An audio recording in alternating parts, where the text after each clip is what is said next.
Thanks for downloading this episode of Cork Talk with me, Tim Atkin. A weekly conversation with some of the most famous people in the world of wine. This podcast is brought to you in partnership with Noma Cork by Vinventions. Driven by a commitment to innovation, the new plant-based Noma Cork Green Line offers significant improvements in wine closure performance. Thanks to a rigorous oxygen ingress rate, you can decide which cork is best for your wine, whether it's for young and fresh wines or for those with ageing potential. A meeting with the great Steven Spurrier in Paris convinced Rosamund Barton that she wanted to work in wine. After spells as a buyer and a newspaper columnist in South Africa, she decided that PR was her future. And what a success she's made of it, working alongside Rupert Ponsonby at R&R Teamwork. Our fascinating chat covered everything from pork scratchings to disastrous press trips, snail racing to badly behaved journalists. Hi, Rosa. Welcome to the podcast. Hello, Tim. How are you? I'm really well. And where are you? Somewhere glamorous? Oh, yes. Very glamorous in our office basement. Doesn't get more glamorous than that, does it? No. I couldn't believe, your upbringing is very glamorous. You were born in Vienna, moved around quite a bit when you were growing up. I mean, your parents sound really interesting. Can you tell us a bit more about them? Yeah, my father worked for the British Council, so he was kind of either a cultural councillor or in the MC, or sometimes he acted as press in places like Belgrade. If he'd been a diplomat there, he wouldn't have been allowed to talk to the local people. So he kind of ducked and dived. Many people said he was a spy because he spoke so many languages, but who knows? And my mother was a nurse, and they lived all over the place and just had enormous fun, really. And your mother was half Spanish, wasn't she? Yes, but Spanish. But her parents her father had lived in Venezuela and then been booted out of Venezuela and gone to Cuba, and then ended up in Devon, oddly, as one does with polo ponies. I mean, they must have been wine drinkers, weren't they? Oh, yeah, no, definitely. My mother only drank Rioja and Bordeaux. My father drank anything German, anything Austrian, and he even tried to get people to drink Lasky Riesling, which didn't work very well. And then they would both drink champagne whenever they could. So. I mean, your parents moved around, as I said, quite a bit with the British Council. And I think they were living in Paris when you left boarding school, which you said you hated, and you decided to do a course at the Sorbonne in French civilization. And I think it was there that you met Steven Spurrier, wasn't it? And Steven was a bit of an inspiration. Tell us a bit more about him. Yeah, Steven was always at our flat because he and Mummy were always playing tricks on whoever were guests at the time, whether it was the Royal Shakespeare Company or whether it was French cultural people. French particular, Stephen always said, you are absolutely not allowed to serve them French wine. Put it in a carafe. They'll tell you it's absolutely wonderful until you tell them that it's actually not French. And so she was always saying, mais c'est Rioja. And they go, no. So they had great fun. And Stephen was running, the Académie du Vin in Paris at the time, wasn't he? Cave de Madeleine. Yeah, Cave de Madeleine, sorry. Yeah. And he wore these sort of tight leather trousers, and he was just so different from everybody else that my parents sort of had round. It was quite funny. And I was talking to his wife the other day, and she said at the time he had a big moustache. I don't remember that, but she did. She was not amused by that. And did he make you want to go into the wine business in a funny kind of way? It seemed very glamorous again, that word glamour again, yeah? It's just that he had fun. I mean, as you know, he did his wonderful tasting, which had the French in a bit of a tears afterwards. The Judgment of Paris, 1976. The Judgment of Paris, yeah. Indeed. So he just liked taking people on different journeys in wine, and I thought that was great. And I ended up working with him quite a lot with Eduardo Chadwick, who did his Chilean journey with top wine. So yeah, I loved Stephen from the beginning, and it made me think, I want to speak French, I want to drink wine, I want to have fun. And that's pretty much what we've done. Yeah. Got there in the end. Yeah, and you decided not to go to university. You were going to go study French and art history, I think, at Edinburgh. Instead, you went to secretarial college, and then you got a job doing special projects for the Times. Finally, you got a job in the wine business at H. Sisson and Sons in wine. What took you so long to get there? Well, when there's a gap in my CV, it's always travel. So there's quite a lot of traveling going on. And the Times was great because I basically worked for a lovely man called John Gregg, and I was using my French a lot, but I always wanted to get into wine. So it wasn't until I got back from traveling around the world for a year. I went to Australia, America, Southeast Asia, came back, decided, come on, now I've got to get into wine, just got to. Went for an interview at Cecil, didn't go very well. Then I went to Newmarket Racecourse with my parents. And there's Jack Hill, I don't know if you remember him, he was the Bordeaux director at Cecil, H. Cecil and Son. He came up to me and he said, "Oh, I didn't offer you the job, but then I didn't know that you liked racing." And I said, "Well, it's one of the things I do, yeah, not very often, but yeah." And he gave me the job. Well, he changed his mind. He changed his mind. He changed his mind. It was very funny. So, luck has played a lot of. Yeah. It's been good for me. I mean, you said, you've got this sort of travel bug. I mean, you just talked about the trips you went on. What took you to South Africa? Because that was the next big step in your life, wasn't it? Yeah, I'd been in London for quite a few years, two and a bit years. And I just thought, come on, there's more to the world than this. So I wanted to go somewhere where they spoke English and there was wine. And a girlfriend said, let's go to South Africa. So I went. In fact, she didn't come, but I went on my own. And because I had studied the diploma, in fact, I only had half of it, but I was the only person in South Africa with half a WACT diploma. They'd all, done the South African stuff. So bizarrely, it was quite easy for me to get a job.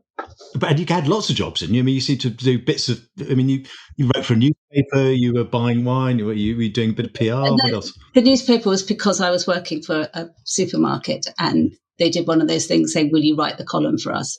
So, but as my name wasn't Jewish enough, they had to change it to Rose. So I was Rose from the Rebel. Was it a Jewish newspaper? Yeah. And I swear they made my nose look a bit longer, but who knows? Maybe that was just me. But yeah, I had to write my 3 best wines every week or something. But yeah, I was involved in the buying and marketing department, and then decided that buying didn't really suit me because, well, in South Africa, I was fine buying the foreign wines, but going down to Stellenbosch, talking to all these Afrikaans farmers and trying to buy sweet wine for the Afrikaans market wasn't anything that I really had much experience in. So I wasn't necessarily the best at that. And I was quite frightened of all the dogs they had. They all had names like big. Garfi and Hitler and things. Hitler, the dog called Hitler. Oh, there were dogs with extraordinary names. And I'd be sort of quite scared to go anywhere. And Hitler, come here! And I thought, oh my God. I mean, you had a few famous customers, didn't you? One. Winnie Mandela. She was quite funny, but she didn't really buy wine. But she'd come with masses of coins and always with very young men. So it was quite funny. I mean, Nelson was obviously in prison, so she used to come in and buy wine. And she bought wine? Not much wine. It was mostly beer, to be honest. But it was just seeing her entourage was quite funny. And they were quite musical. So she'd come in with all these people? All these young people, and they're quite they'd be at the till and they'd be super musical. And I think they were just sort of saying, look at us. So you recognised her, presumably? Yeah.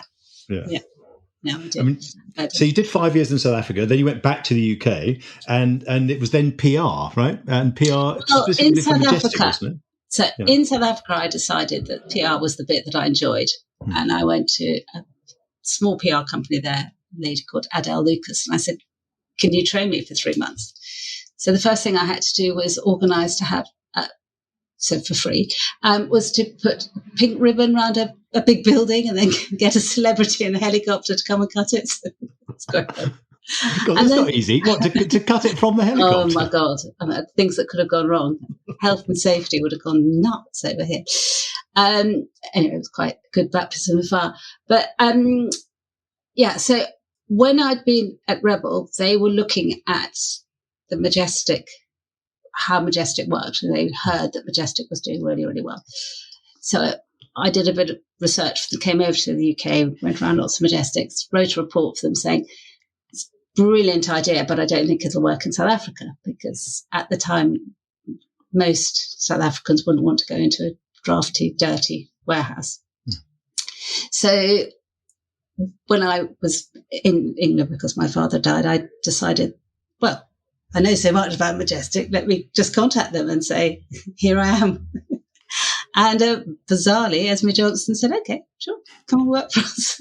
So they didn't know you'd been spying on them, as it were, with the idea of setting up Majestic. No, I told them I'd done a report. No, they didn't know I was, but that. Well, I did fess up when I went for the interview. So yeah, that was quite fun. I was there for a couple of years until I was sacked. Half of us were sacked.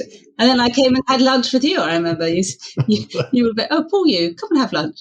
Oh, that was very nice of you. It was, wasn't it? And then you ended up, running your own business. So how did you meet Rupert Ponsonby, with whom you set up R&R Teamwork, which is where you've been ever since? Okay, so a couple of ways, really. First of all, when I left Majestic, I went to a very large agency to learn how not to do PR. And I was working on Haagen-Dazs. And so I was working with sort of sexy photography of ice cream going all over people's parts, which is quite fun. And Rupert was with Alan Crompton Batt, and they were being very proper and doing it in very expensive restaurants. So they were doing the entree PR and I was doing the sexy PR. And then Rupert started working on wines in South Africa. And I had all these lovely winemakers ringing me up and saying, Ach, Rosamund, they used to call me Rosamund. They couldn't say Rosamund. Ach, Rosamund, there's this chap, he's called Rupert Ponsonby. Is he okay? And half of them didn't understand a bloody word he said. And so I sort of did translation between, this is what he's saying. This is what posh English and for Afrikaners. Yes. Yeah. It was, they ended up absolutely loving each other, but I was the sort of the intermediary. Yeah, and you've got this wonderful relationship, the two of you. I mean, it's like your brothers and sisters in a way. But just tell us a little bit about PR, public relations, just for people listening in. What is it? I mean, I like your description. I think you have to be somewhere between a cosseting aunt and a spiky nephew. That's if you're working for customers. Just what's the job? Well, you've got to make sure everyone's happy, really, and so you're holding hands, which is being the auntie. And then the spiky nephew is really sort of asking questions. Because somebody who's got a brand often has blinkers. Mm. So for PR, you have to say, well, could you do this? Or why haven't you done this? And there's often a very good reason why they haven't done something. Or they just, hadn't thought about that. So for me, PR is really, you've got to love people. If you don't love people, forget it. I've had quite a few people work for me for a while and say, look, I don't think I could be nice to another person. Yeah, I cannot bear this. Yeah. please let me go. Because you've got to make sure that your client's happy. You've got to make sure that the journalist's happy, and you've got to make sure that, you're happy with being in the middle. So, there've been times when we've found that it hasn't worked for us and we've had to say to the client, goodbye, and vice versa, because we're a bit different from a lot of people. So we either work either the perfect PR for someone or we're not. And I think that's the thing. When somebody says to me, I really need a PR, and people often come to me and say they want a PR because they've got, I don't know, a curtain business or something. And I'm really happy to look at people's proposals just to see whether I believe what they've written. So, yeah. I mean, you said you are different, and I agree with that. I mean, what is it that makes you guys different? I mean, is it just what you call the F word? That's the fun word. I mean, you're also pretty creative, I think, aren't you? I think also that Rupert is A and I'm Z. So Rupert will come to a meeting and he will say, this idea. And then I'll look absolutely horrified and I'll come up with that idea. And so the client has a lot of space in the middle. They can come up with whatever they want. So you haven't discussed it in advance, right? Usually not. And we are so different. And I think people love that. And then obviously I employ amazing people who've got completely different skills. So we've got Hannah from advertising, Natasha, or Thumper, as you call her, originally from fashion, And Eleanor's got to be the most organised person I've ever met in my life. So they bash us around a bit. And Ailey, who you saw earlier, is a bit of American fresh air. So, it's I love mixing people and realising that what I'm good at is delegating. And Rupert is the ideas person. But I thought it was you. I thought it was a bit of both of you. Well, it is a bit, yeah. I have a few ideas in the swimming pool. But I mean, how do you come up with these crazy ideas? I know you do it in the swimming pool, but how do you sell them to clients, I wonder? Doesn't always work. I think if a client is spending money on PR, they've come to you for advice. So if you said, we're very honest, we'll say, look, no one's ever done this before, so we'd love to try it. Will you try it with us? And the snail racing, did you ever come to our snail racing with Fitu? I think I did go to one snail race. Tell us about the snail race, because that ended up going viral, but the equivalent of viral at the time anyway. Yeah, we ended up on Sky Sports News because we did the second time we did it just before the general election. And so we got Sky Sport. There was nothing for Sky Sports to do, so they came along to the snail race. And then, of course, Rupert will talk about anything on any medium. So there he was talking about snails, but he had a little bit of snail stuck between his teeth. Did he go live with a snail in his teeth? Well, a little bit. I'm not sure everyone knew it was a snail, but I did, so I was in stitches.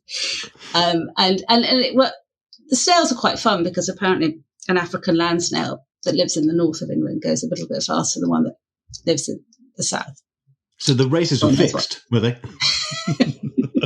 No, but we got the winner. So we got the winner of the election. So that was quite fun.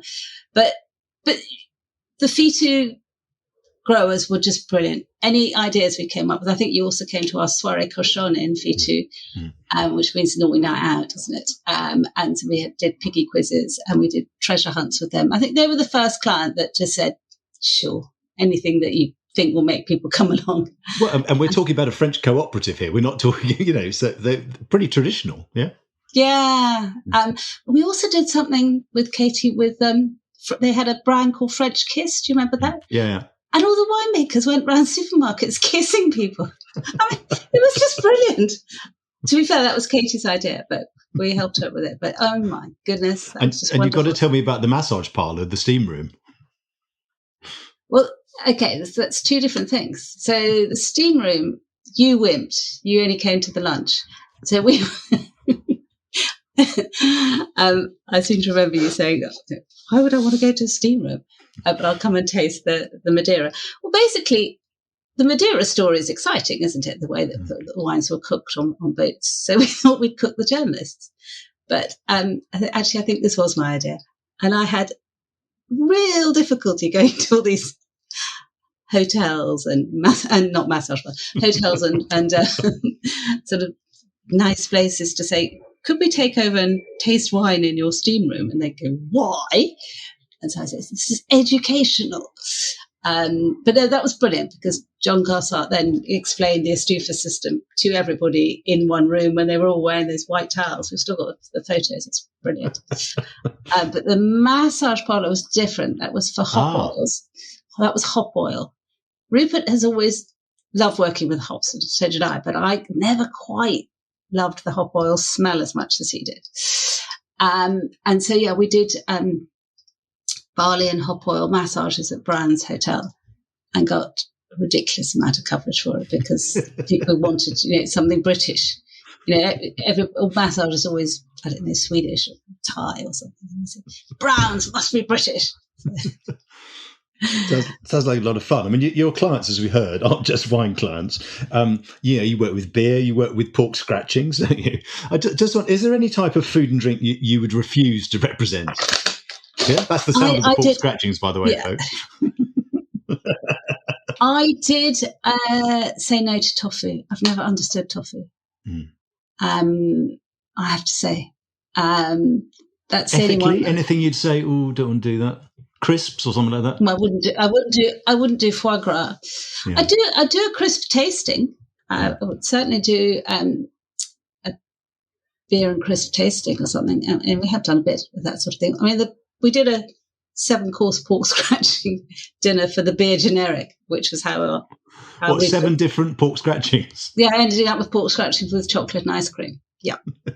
That does sound like fun. Yeah, and at the end of the dinner, everyone was just so stoked. And Rupert said, I don't know why all the pork scratchings here are not British. So the next thing, he's started a company with Tom Parker Bowles and chef Matthew Fort. And they came up with Mr. Trotter's great British pork scratchings. I think it's very successful, right?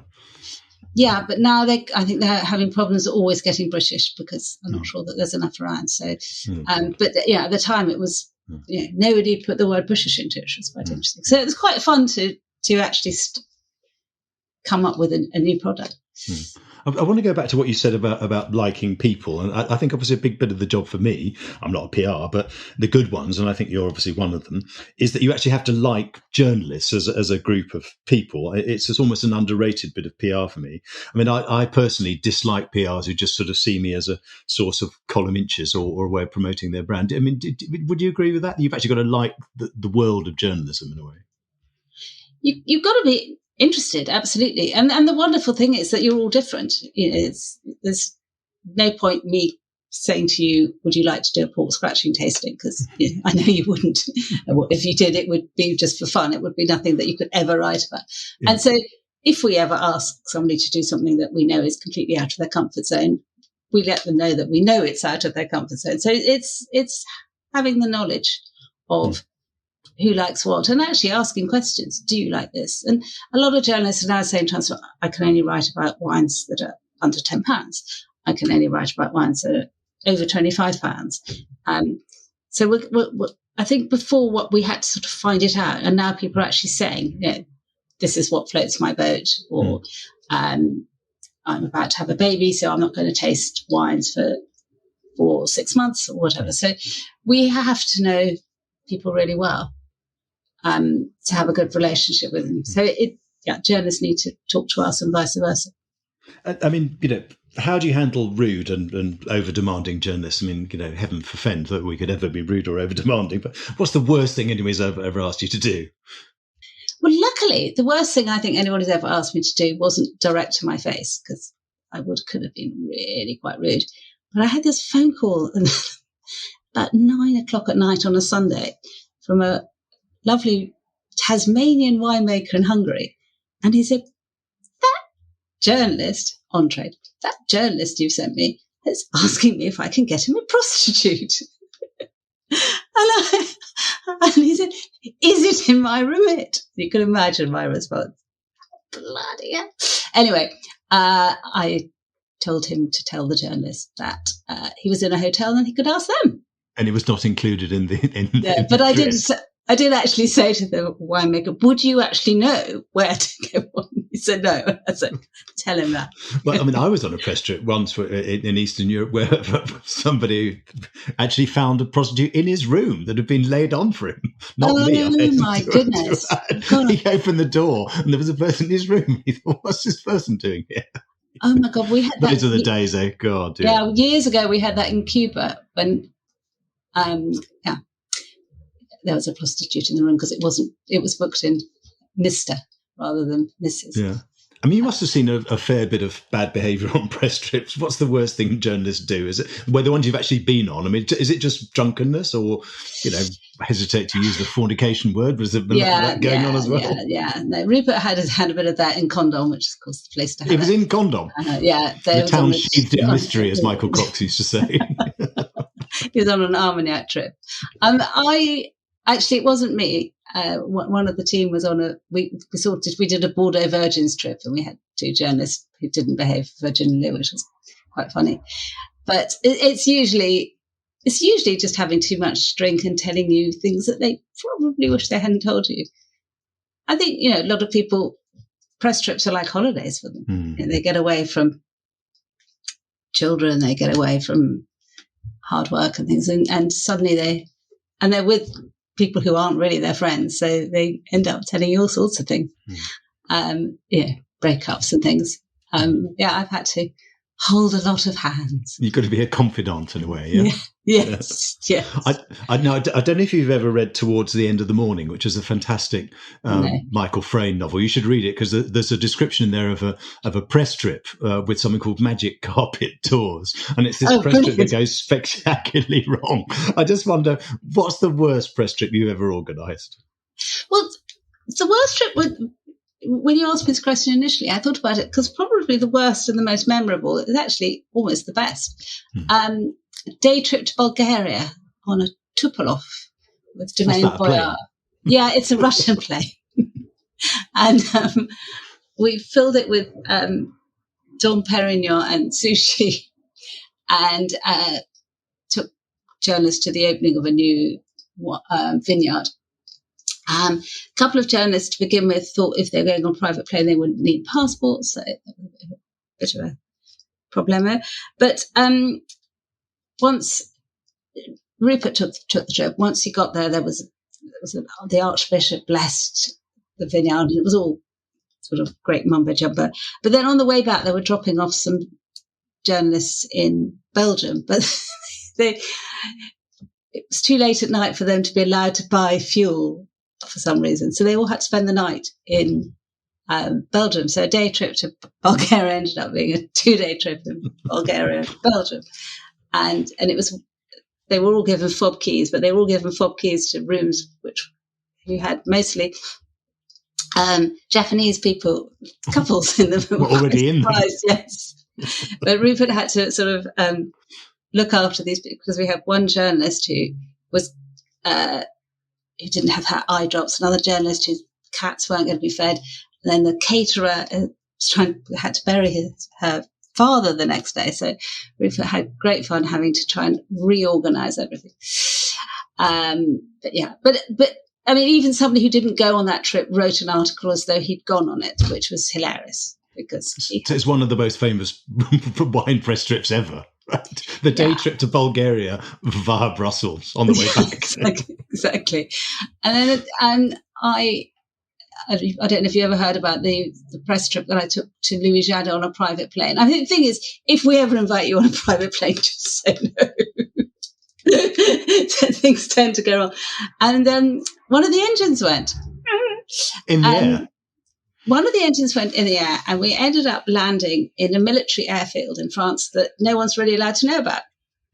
And it's before you all had GPS, so we didn't know where we were. Anyway, we arrived and landed, and then the fire engines came along and collected us, took us for lunch, except for the pilot. And we all thought this is strange. And they said, "Would you like Coke? Would you like Coke?" And we went, "Yeah.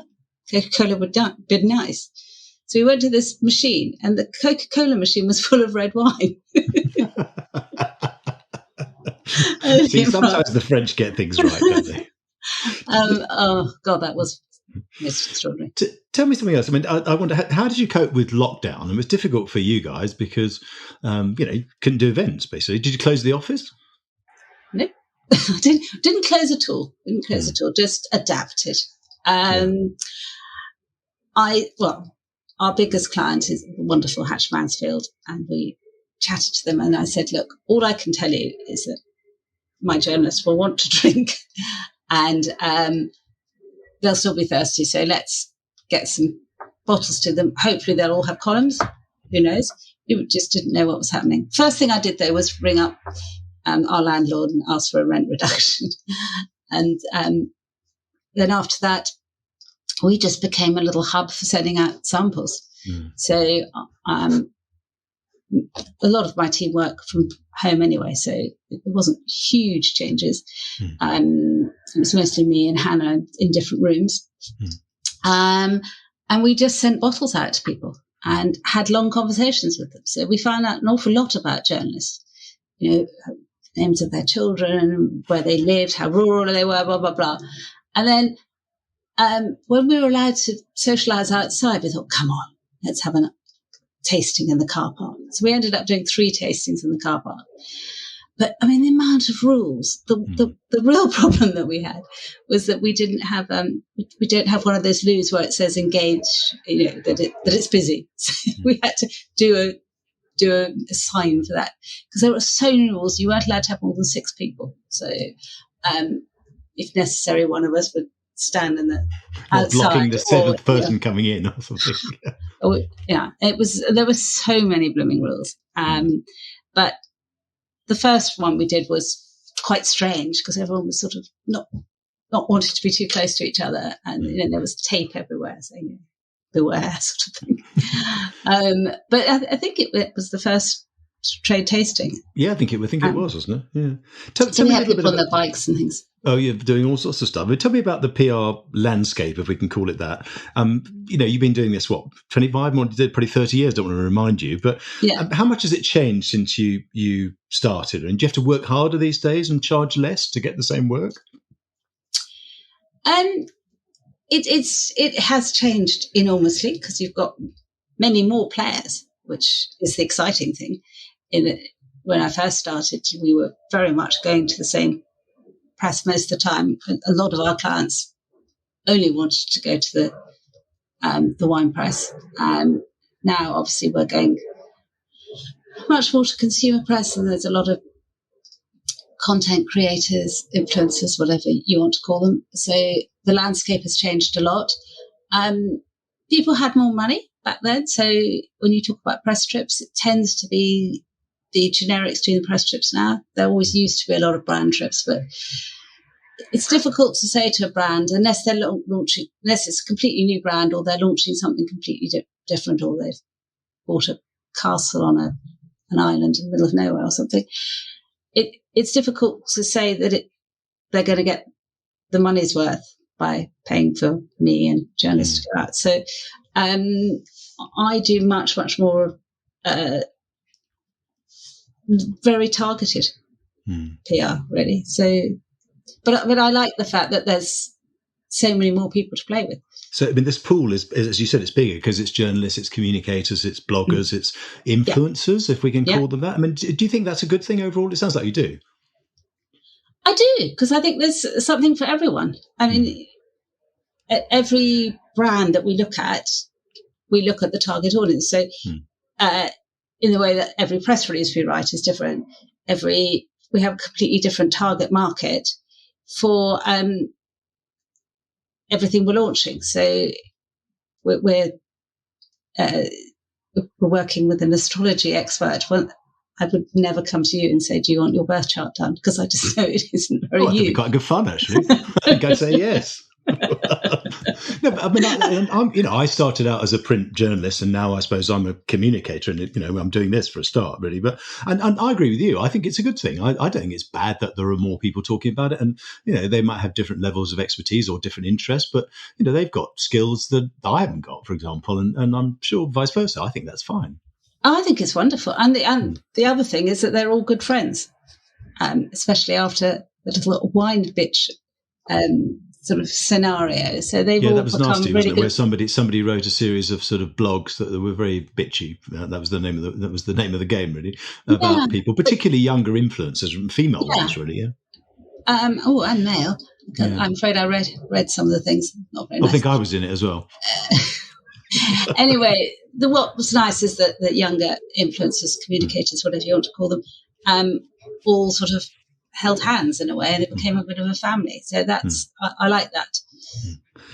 Tell me about what makes a good PR campaign, and we've discussed a bit of that. But I mean, and how does it differ from advertising? Advertising is completely paid for. So advertising is brilliant if you want to have these 10 words only. But PR is just can be a lot more creative in a way, in that you come up with a launch, or we still do strap lines and things. So there's a lot that works with advertising. But I think we have much more scope. And more fun, probably, in a way. Yeah. I mean, are there other campaigns that you admire? I mean, particularly in the wine world or the drink world or food world that have been run by other companies? I mean, do you look at them and do you learn from them?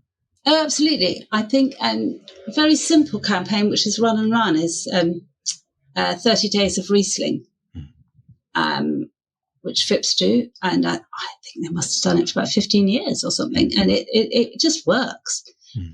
Solid, good clever, easy campaign.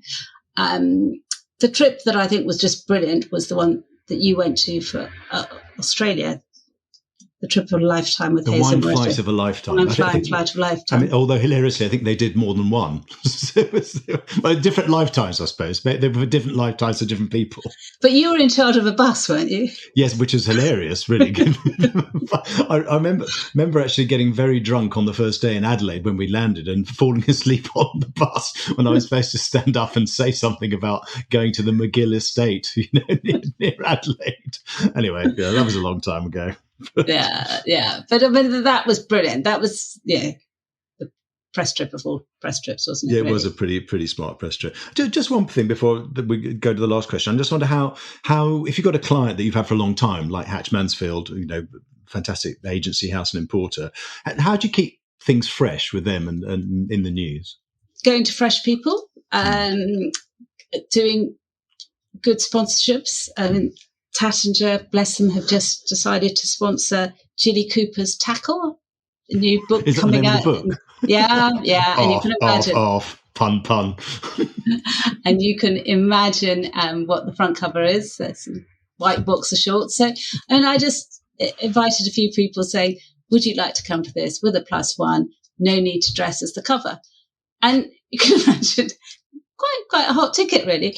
Because, when everybody's tasted Tattinger, obviously when the new vintages come out, we can do something. But otherwise, they do clever sponsorships, and then I could get the right people along to it. And Tackle is a book, is it? Just so we're yes, Jilly Cooper's new book coming out next week. Buy it, folks. It's a novel. Final question is you've got this pretty rich life outside wine. I know you're a passionate swimmer. What else do you do to take your mind off work? And I know here you are working at a weekend, but normally you don't work at weekends, I hope. I do sometimes just come and do a little bit of admin. But no, I'm off to play paddle tennis in a minute, which my husband Rob and I just love. It's fun, and it's, I think, the fastest growing sport. So I'm there with it. Love the river. We live on the river, and I do my 12,000 steps every day. And I tend to go and fire the river on the way to work and fire the river on the way back as well. Pilates, Zumba, bit of belly dancing. Oh, I didn't know that. Well, it's part of the Zumba. So. Okay. And I mean, I think people can hear that you're a fun person, but is it still as much fun now as it was when you started all these years ago? Yes. Yeah. Because it's different. Every day is different, which is lucky. And I think that partly because you're having fun, but it's obvious that you're having fun, and I think that's a good thing. And that comes across really in everything you do. It's not just machine PR. It's something where you're thinking, how can I make this entertaining? Yeah. I mean, obviously, if I'm doing crisis PR, it's not entertaining, but it's not every minute is fun. But bizarrely, I really enjoy writing things like monthly reports. It's because I think you can relax. And it's nice to think that if you hadn't met Steven Spurrier in his leather pants, right? And also, if you hadn't been to the horse races and the guy from H. Sichel had seen you and changed his mind about giving you a job, you could be doing something completely different. I know. Exactly. Well, I'm, for one, very glad that you ended up doing what you do. R&R teamwork. Rosamund Barton, lovely to talk to you, and thanks for being on the show. Thanks so much, Tim. Have a good day. Bye. Well, I knew that was going to be a lot of fun, and I kind of wish I'd been on that day trip to Bulgaria. Next week on Cork Talk, my guest is Ginny Poval from Botanica Wines in South Africa. Join me then. Thanks for listening to Cork Talk. If you want to read more reports, articles and tasting notes by me, go to my website, timatkin.com. You can also follow me on Twitter, @TimAtkin, and on Instagram, @TimAtkinMW. See you next week.